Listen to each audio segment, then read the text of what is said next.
Kurnool collector కార్యాలయంలోని సమాచార భవన్ నందు all working journalist association ఆధ్వర్యంలో జర్నలిస్టులకు అసోసియేషన్ జిల్లా అధ్యక్షులు బి ఆనంద్ కుమార్ టోపీలు పంపిణీ చేశారు. ఈ సందర్భంగా ఆయన మాట్లాడుతూ జర్నలిస్టులు ఆరోగ్యాన్ని కూడా లెక్క చేయకుండా న్యూస్ కవరేజ్ నిమిత్తం జర్నలిస్టులు వెళ్తుంటారని, ఈ వేసవి కాలంలో ఉష్ణోగ్రతలు ఎక్కువగా ఉండటం వలన జర్నలిస్టులు వడదెబ్బ తగలకుండా ఉండాలనే ఆలోచనతో ఆల్ వర్కింగ్ జర్నలిస్ట్ అసోసియేషన్ ఆధ్వర్యంలో టోపీలు పంపిణీ చేయడం జరిగిందని వారన్నారు. కర్నూలు జిల్లాలోనే కాకుండా మిగతా నియోజకవర్గాల్లో కూడా పంపిణీ చేస్తామని ఆయన అన్నారు. అనంతరం సీనియర్ జర్నలిస్టులు మీసాల రామస్వామి మాట్లాడుతూ ఈ వేసవి కాలంలో journalist all working journalist association ఆధ్వర్యంలో జిల్లా అధ్యక్షులు బి ఆనంద్ కుమార్ జర్నలిస్టులకు టోపీలు పంపిణీ చేయడం చాలా శుభపరిణామమని ఈ సందర్భంగా అసోసియేషన్ వారికి శుభాకాంక్షలు తెలియజేశారు. రవి, వలి, రంగస్వామి, శివశంకర్, సురేష్, రమేష్ తదితరులు జర్నలిస్టులు పాల్గొన్నారు.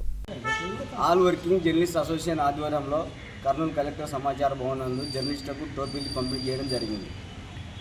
విషయం ఏమంటే జర్నలిస్టులు ఎండనగా వాననగా తిరుగుతుంటారు. ఇప్పుడు ఎండాకాలం కనుక వడదెబ్బ తగలకుండా వడదెబ్బకు ఎలాంటి ఏ ఒక్క జర్నలిస్టు గురి కావదనే ఉద్దేశంతో ఈ ఆల్ వర్కింగ్ జర్నలిస్ట్ అసోసియేషన్లో ఈరోజు టోపీలు పంపిణీ చేయడం జరిగింది. ఓన్లీ కర్నూలే కాకుండా మిగతా ఏరియాలో కూడా త్వరలోనే క్యాబ్లు టోపీలు పంపించేస్తానని తెలియజేస్తున్నాము. నా పేరు B Anand Kumar, all working journalist. నమోదు కావడం అనేది చాలా ఆందోళన కలిగిస్తుంది. అయితే జర్నలిస్టులు ఎండలే కాదు ఏ అపాయం వచ్చినా కూడా వాళ్ళ విధుల నిమిత్తం వెళ్ళిపోతుంటారు. అయితే ఈరోజు ఆల్ జర్నలిస్ట్ వర్కింగ్ యూనియన్ వాళ్ళు ఈరోజు మనకు టోపీలు వేయడం అనేది సంతోషిస్తున్నాము.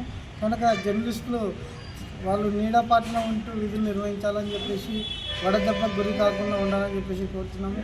అలాగే రాష్ట్ర ప్రభుత్వం చలువ పందిర్లు వేయాలని చెప్పేసి వాటర్ బిల్ గంటలు మోడించాలని చెప్పేసి ఇలా అనేక రకాలుగా జర్నలిస్టుల పట్ల కూడా ఆరోగ్య సమస్యల